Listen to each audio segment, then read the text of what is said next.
ପିତାମାତାଙ୍କର କର୍ମର ପ୍ରଭାବ ସନ୍ତାନ ଉପରେ କେମିତି ପଡ଼େ ଚାଲନ୍ତୁ ମୋର ଏ ଛୋଟ ଭିଡ଼ିଓରୁ ଜାଣିବା। ତ ବନ୍ଧୁମାନେ, ମୋର ଭିଡ଼ିଓଟି ଜୀବନ ପରିବର୍ତ୍ତନ କରିଦେବାର ଏକ କାହାଣୀ ଅଟେ। ନମସ୍କାର ବନ୍ଧୁମାନେ, ଆପଣମାନଙ୍କୁ ମୋ ଚ୍ୟାନେଲରେ ହାର୍ଦ୍ଦିକ ସ୍ୱାଗତ। ବନ୍ଧୁଗଣ, ଆମେ ସମସ୍ତେ ଜାଣୁ ମଣିଷ ନିଜ କର୍ମର ଫଳ ନିଶ୍ଚିତ ରୂପେ ଦିନେ ନା ଦିନେ ଭୋଗ କରେ। କିନ୍ତୁ ପ୍ରଶ୍ନ ହେଉଛି, ପିତାମାତାଙ୍କର କର୍ମର ଫଳ କି ସନ୍ତାନମାନଙ୍କୁ ଭୋଗ କରିବାକୁ ପଡ଼େ? ଆଜିର ଏହି କାହାଣୀଟି ଆପଣମାନଙ୍କ ମନର ସମସ୍ତ ସନ୍ଦେହକୁ ଦୂର କରିଦେବ। ପ୍ରାଚୀନ ସମୟରେ ଜଣେ ସତ୍ୟବାନ ନାମକ ବ୍ରାହ୍ମଣ ଥିଲେ। ସେ ବହୁତ ଧର୍ମପରାୟଣ ଥିଲେ, କିନ୍ତୁ ତାଙ୍କର ଏକ ଦୁର୍ବଳତା ଥିଲା, ସେ ଅନ୍ୟମାନଙ୍କୁ ଅପମାନ କରୁଥିଲେ। ତାଙ୍କର ଜଣେ ପୁଅ ଥିଲା। ସେ ବହୁତ ଭଲ ଓ ନମ୍ର ସ୍ୱଭାବର ଥିଲା। ସମୟ ବିତିଗଲା। ଦିନେ ବ୍ରାହ୍ମଣ ଗୁରୁତର ରୋଗରେ ପଡ଼ିଗଲେ। ଘରର ଅବସ୍ଥା ଖରାପ ହେବାକୁ ଲାଗିଲା। ପୁଅ ଦେଖିଲା ଯେ ବାପା ଅନେକ ଧର୍ମ କାର୍ଯ୍ୟ କରୁଥିଲେ, କିନ୍ତୁ ତାଙ୍କ ଜୀବନରେ ଏତେ କଷ୍ଟ କାହିଁକି?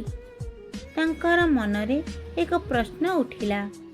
ସତ୍ୟ ଜାଣିବା ପାଇଁ ପୁଅ ଜଙ୍ଗଲକୁ ଗଲା ଓ ଏକ ମହାନ ଋଷିଙ୍କୁ ଭେଟିଲା। ସେ ଋଷିଙ୍କୁ ପଚାରିଲା, ଗୁରୁଦେବ, ମୋ ବାପା ଭଲ କର୍ମ କରୁଥିଲେ, ତେବେ ସେ ଏତେ କଷ୍ଟ ପାଉଛନ୍ତି କାହିଁକି?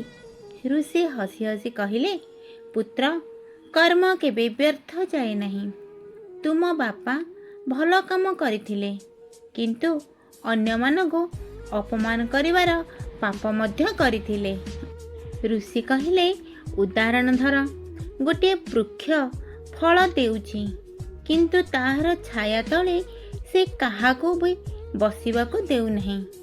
ତେବେ ସେ ବୃକ୍ଷର ଫଳ ଭଲ ହୋଇଥାଏ, କିନ୍ତୁ ତାର ସ୍ୱଭାବଟି ଖରାପ।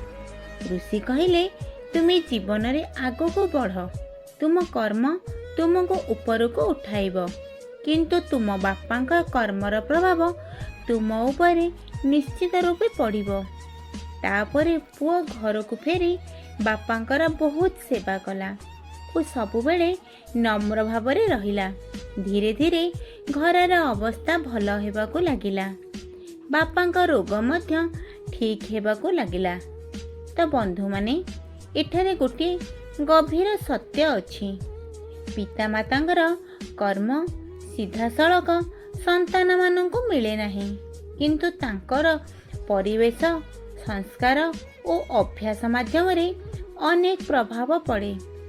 ମୁଖ୍ୟ ଶିକ୍ଷା ହେଉଛି, ଭଲ କର୍ମ କରିଲେ ପରିବାରରେ ସୁଖ ଆସେ ଓ ଖରାପ କର୍ମ କରିଲେ ସନ୍ତାନ ମଧ୍ୟ ଅନେକ କଷ୍ଟ ପାଏ। ତେଣୁ ଆମେ ଏମିତି କର୍ମ କରିବା ଉଚିତ, ଯାହା ଆମ ପିଲାମାନଙ୍କ ପାଇଁ ଆଶୀର୍ବାଦ ହେବ। ଆମର କର୍ମ ମାତ୍ର ଆମକୁ ନୁହେଁ, ଆମ ପରିବାରକୁ ମଧ୍ୟ ପ୍ରଭାବିତ କରେ। ସେଥିପାଇଁ ସଦା ସତ୍ୟ, ଦୟା ଓ ଧର୍ମର ପଥରେ ଚାଲନ୍ତୁ। ବନ୍ଧୁଗଣ, ମୁଁ ମୋର ଭିଡ଼ିଓଟିକୁ ଏଇଠାରେ ଶେଷ କରୁଛି। ଯଦି ଆପଣମାନଙ୍କୁ ମୋର ଏ ଶିକ୍ଷଣୀୟ ଭିଡ଼ିଓଟି ଭଲ ଲାଗିଛି, ତେବେ ଦୟାକରି ମୋ ଚ୍ୟାନେଲ MG ଷ୍ଟୋରି କୁଇନ୍କୁ ସବସ୍କ୍ରାଇବ୍ କରି ଭିଡ଼ିଓଟିକୁ ଗୋଟେ ଛୋଟ ଲାଇକ୍ଟିଏ ନିହାତି ଭାବରେ କରନ୍ତୁ। ରହୁଛି ବନ୍ଧୁମାନେ, ଜୟ ଜଗନ୍ନାଥ।